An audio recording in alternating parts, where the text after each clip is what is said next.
Hey guys, welcome to our channel Slamedu. আজি আপোনালোকলৈ লৈ আহিছোঁ ইংলিছ গ্ৰামাৰৰ most probable type of question যেকেইটা আগন্তুক আপোনাৰ এক্সামত আহিব পাৰে খুব চান্স থাকে এনেধৰণৰ কুৱেশ্যন আহাৰ তো যিসকলে ভালদৰে প্ৰিপেয়াৰ কৰি আহিছে তেওঁলোকে নিজকে টেষ্ট কৰিব পাৰিব এই কুৱেশ্যনকেইটাৰ দ্বাৰা আৰু যিসকলে এক্সামৰ আগত কমন বিচাৰি আছে তেওঁলোকেও খুব লাভান্বিত হ'ব এই ভিডিঅ'টোৰ দ্বাৰা তো ভিডিঅ'টো আপোনালোকে শেষলৈকে চাব আৰু ভাল লাগিলে লাইক কৰিব আৰু এই ধৰণৰ ভিডিঅ' আগলৈকে পাই থাকিবলৈ আমাৰ চেনেলটো ছাবস্ক্ৰাইব কৰিবলৈ নাপাহৰিব ঠিক আছে আগবাঢ়ো আহক ফাৰ্ষ্ট কুৱেশ্যনটো কি কৈছে he is revisiting dash university from which he passed out A and D2 এইবোৰ অপশ্যনত দিয়া আছে তো মিনিংটো চাওক কি কৈছে he is revisiting dash university from which he passed out C যিখন ইউনিভাৰ্চিটিৰ পৰা পাছ আউট হৈছিলে সেই ইউনিভাৰ্চিটিখনত তেওঁ আকৌ গৈ আছে তো স্পেচিফিকেলি কৈ দিছে তো এনচাৰটো কি হ'ব দা স্পেচিফিকেলি কৈছে সেইকাৰণে আমি এনচাৰটো দা লিখিম এণ্ড দা ক'ত কোনটো ইউজ হয় তাৰ বিষয়ে আমি স্পেচিফিকেলি ভিডিঅ' এটা বনাই থোৱা আছে আমাৰ প্লে'লিষ্টত তো আপোনালোকে ডেছক্ৰিপশ্যনত গৈ সেই ভিডিঅ'টো চাব পাৰে তো আমি নেক্সট কুৱেশ্যনটো লৈ আহোঁ I don't have dash information about him অপশ্যনত চাম এনি মেনি দিয়া আছে তো মিনিংটো চাওক I don't have dash information about him মোৰ তাৰ বিষয়ে একো ইনফৰ্মেশ্যন নাই তো চাম এনি এইকেইটাৰ ভিতৰত আমি যেতিয়া নিগেটিভ বা কুৱেশ্যন মাৰ্ক থাকে তেতিয়া আমি এনি ইউজ কৰোঁ স্পেচিফিকেলি অসমীয়াৰ কোনো একো এইকেইটা ৱৰ্ডৰ ডাইৰেক্ট ট্ৰেঞ্চলেশ্যন আপোনালোকে এনি বুলি ধৰিব পাৰে মোৰ কোনো জাতি নাই আই ডোণ্ট হেভ এনি কাষ্ট মোৰ কোনো ধৰ্ম নাই আই ডোণ্ট হেভ এনি ৰিলিজিয়ন তো বাকীখিনি আপোনালোকে নিজে নেক্সট কুৱেশ্যনটো কি কৈছে ডেছ when do you know' him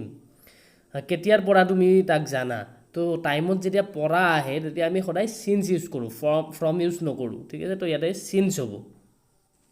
number 4টো কৈছে dash how many years do you know' him তাক কিমান বছৰ ধৰি জানা যদি তাত কিমান বছৰ ধৰি জানা বা টাইম এটা ধৰি দিয়ে তেতিয়া আমি সদায় 4 ইউজ কৰিম নেক্সট কুৱেশ্যনটো কৈছে hello' Priti I am dash the corridor dash the third floor তো কৈছে হেল্ল' প্ৰীতি মই থাৰ্ড ফ্ল'ৰৰ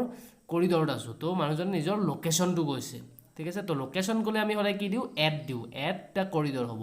আৰু থাৰ্ড ফ্ল'ৰৰ ছাৰ্ফেচ এখন আছে আমি ছাৰ্ফেচৰ ওপৰত আছোঁ তো তাত অন হ'ব তো এনচাৰটো হ'ব I am hello' Priti I am at the corridor on the third floor on in ক'ত কেনেকৈ ইউজ হয় তাৰ বিষয়ে ডিটেইল ভিডিঅ' এটা বনোৱা আছে ডিছক্ৰিপশ্যনত লিংকটো দি দিছোঁ আপোনালোকে গৈ চাব পাৰে নেক্সট কৈছে ইউ ডেছ ট্ৰাই হাৰ্ড টু স্ক'ৰ এ চেঞ্চুৰী তুমি চেঞ্চুৰী এটা স্ক'ৰ কৰিবলৈ হাৰ্ড ৱৰ্ক কৰিব লাগিব তো তেনেকুৱা চিটুৱেশ্যনত আমি মাষ্ট ইউজ কৰোঁ বা শ্বুডো ইউজ কৰিব পাৰি কি শ্বুডটো অপশ্যনতো নাই শ্বুড হ'লে এনেকুৱা হ'ব যে তুমি চেঞ্চুৰী এটা স্ক'ৰ কৰিবলৈ হাৰ্ড ৱৰ্ক কৰা উচিত the teacher got angry as there were dash student in the class a little few some তো টিচাৰজনক খং উঠিছিলে কাৰণ ক্লাছত ষ্টুডেণ্ট কম আছিল বহুত কম আছিল খং কিয় মানে নিগেটিভ চেঞ্চত ইউজ হৈছে ক্লাছত ষ্টুডেণ্ট নাছিলেই সেইকাৰণে টিচাৰজনক খং উঠিছিলে তো নিগেটিভ চেঞ্চত ইউজ হ'লে আমি ফিউ বা লিটিল ইউজ কৰোঁ আৰু যিহেতু ষ্টুডেণ্টটো কাউণ্টেবল নাউন হয় তো আমি ইয়াতে ফিউ ইউজ কৰিম তো ফিউ লিটিল লিটিল এইবোৰৰ ওপৰত ধুনীয়া ভিডিঅ' এটা বনাই দিছোঁ আপোনালোকে ডেছক্ৰিপশ্যনত গৈ চাওক আৰু এই বিষয়ে আপোনালোকৰ কনচেপ্টটো ক্লিয়াৰ হৈ যাব did you find dash there something anything nothing তো এইকেইটা চাম এইকেইটাৰ ভিতৰত যদি কুৱেশ্যন মাৰ্ক আৰু নিগেটিভ হয় তেতিয়া কি হয় বুলি কৈছিলোঁ এনি হয় তো কি হ'ব did you find anything there তাত কিবা পালানে dash hope I had is also' vanished now little the few little the little more যি অলপ আশা আছিলে সেইখিনিও এতিয়া নোহোৱা হ'ল তো স্পেচিফিকেলি কৈ দিছে যি অলপ আছিলে তো দা হ'ব দা ফিউ বা দা লিটিল হ'ব কিন্তু আশাৰ কথা কৈছে আশাটো আনকাউণ্টেবল সেইকাৰণে কি হ'ব দা লিটিল হ'ব the frog jump dash the pond quickly ভেকুলীটোৱে পুখুৰীত জাপ মাৰি দিলে পণ্ড ৱাটাৰ চি ৰিভাৰ এনেকুৱা হ'লে আমি সদায় ইনটু ভিতৰত সোমাই গৈছে পানীৰ তলত সোমাই গৈছে তো আমি জাম্পড ইনটু ইউজ কৰিম I wish I dash to date এইটো এটা স্পেচিফিক কেছ এনেকুৱা কুৱেশ্যন খুবেই কমন আই উইচ থাকিলে সদায় নেক্সট চেণ্টেঞ্চত সদায় চিম্পল পাষ্ট টেন্স ইউজ হয় এইটো অপশ্যনত চাওক কোনটো simple past option C could I wish I could do that I wish I dash Virat Kohli মই আশা কৰোঁ যদি মই কোহলি হ'লোহেঁতেন তো লাষ্ট কুৱেশ্যনটোত কি কৈছে আই উইচ থাকিলে তাৰপিছত সদায় পাষ্ট টেন্স ইউজ হয় তো পাষ্ট টেন্স কিন্তু অপশ্যনত চাওক ৱাজ আৰু ৱেৰ দুটা আছে জেনেৰেলি আইৰ লগত আমি ৱাজ ইউজ কৰোঁ কিন্তু এই স্পেচিফিক কেছত আই উইচ থাকিলে আমি সদায় আইৰ লগত ৱেৰ ইউজ কৰোঁ এইটো আপোনালোকে মনত ৰাখিব তো কাৰেক্ট এনচাৰটো হ'ব I wish I were Virat Kohli next কৈছে অক্ষয় কুমাৰ ৱাজ বৰ্ণ ডেছ 9 ছেপ্টেম্বৰ ডেছ 1967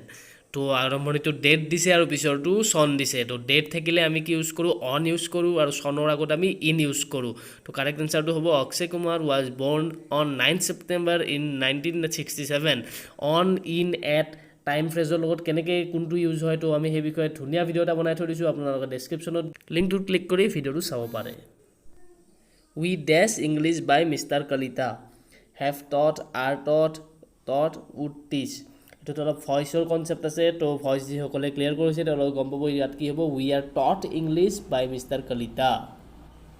নম্বৰ 15 কৈছে হি ছেইড হি ডেছ ইট তো ইয়াত নেৰেশ্যনৰ কনচেপ্ট আছে অলপ অপশ্যনকেইটা কি দিছে was done is doing head done will do